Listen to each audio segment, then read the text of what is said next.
So, George, as long as we've worked together, and when did you start with us? 2005. Oh my God, 14 years. In all that time, I've never heard your story of how you came to hospice work.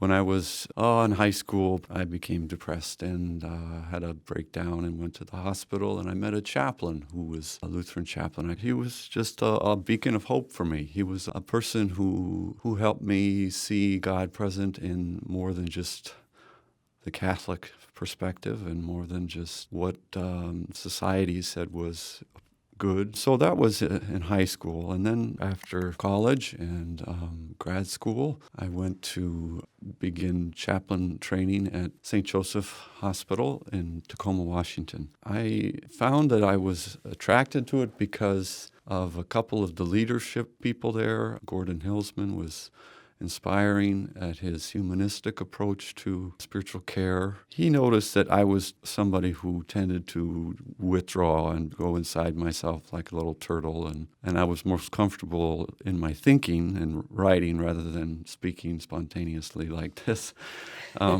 But he slowly drew me out, and my other colleagues in the group helped me become more extroverted and share some of my reactions to them and my responses to them more than just emotional reactions. We had a hospice chaplain come and talk to us in a room with white walls like this. And it was where we had normally met twice a week. And I had a mystical experience. I had this feeling of peace come over me. And from the back of my brain, I felt this tingling, and it just kind of washed over the top of my brain into the front. And he became a burning bush of sorts to me. His aura was visible. He had colors, and it was just amazing to look at him and be entranced by this man who did hospice chaplaincy, and to hear him talk about the ministry and recognize in me that I hadn't seen quite this clearly before. I've had migraines and seen problems with light and all, but I told my teammates about it after he left the room, and I said, "Did you feel that? Did you see the colors?" And they said, "No." And they looked me in the eyes and they said, "You should go to the bathroom and look at your eyes." And I went to the bathroom and I saw that one pupil was constricted and the other one was dilated. I've told other people that, and they said, "Oh, you must have been doing drugs." And I said, "Well, Not likely. I was just taking my regular meds for my anxiety disorder." So that was a big part of the reason I found an attraction to hospice chaplaincy. I was always a child who was more interested in death and dying than afraid of it. As a teenager, I went to work as a nurse's aide in a nursing home and got to be present at the deaths of a couple of residents there. One in particular, I remember she had a very beautiful death. She was one I was very, very close to. And she was from, I think, Lithuania. And we were standing around her bed, her husband, who was this little tiny man, and her son, and I. And she's in bed dying. Her husband started to sing to her in their language, and the son joined in. And she lay there and she just moved her lips a little bit, and then she died. And then when we were out in the hallway, the husband and the son hugged me, and I was 16 or 17, and the son, who had more English, said to me, "You have something very special to be able to do this."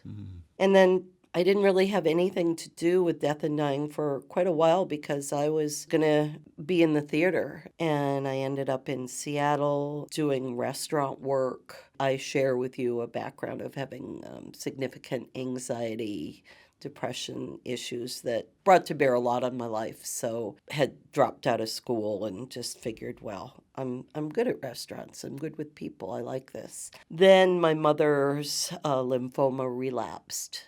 And since I was the youngest and the only one of the siblings who didn't have either small children or a job that I couldn't leave, because of course you can leave restaurant jobs easily, I was asked to go back east to help my mother and father because my mother was going to be subjected to some pretty poisonous chemotherapy. I was there for 10 weeks. She did die in the hospital. She was only 59. And in the course of that time, I came to realize, because I was around other people and I found myself informally counseling this other woman in her 70s whose mother in her 90s was dying, and saying, yes, your child who's at college should be told and should come home and should be part of this, and just doing all this stuff.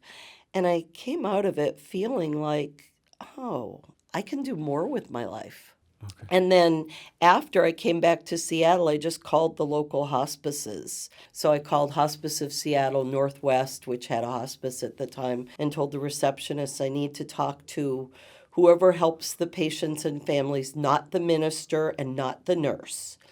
And then when I talked to those people, I said, what kind of education do I need to get your job, your kind of job? They said, you need a Master of Social Work. Okay.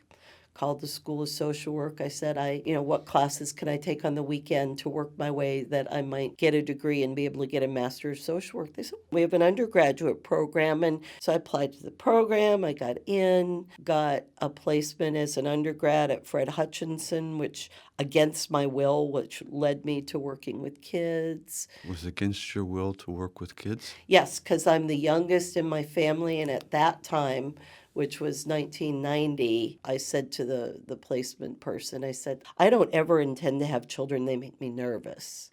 But she hooked me. She said, well, I only put people in this placement who are special. Well, and as it turns out, anybody who knows me. You have a great love for children. Yeah, that there's a lot of child in me, so it worked out. My heart goes out to people that work with children like you that are bereaved. Those little children at those camps are very vulnerable and can be life-changing moments when they're there, when they have somebody to connect to and say, hey, I had that experience too, or this is what I experienced, and to name what they experienced and to have it become more real for them. I know that means a lot to them and to you. I know how important it is to you. And really, George, when you think about it, the kind of closeness and interchange that somebody of such profound faith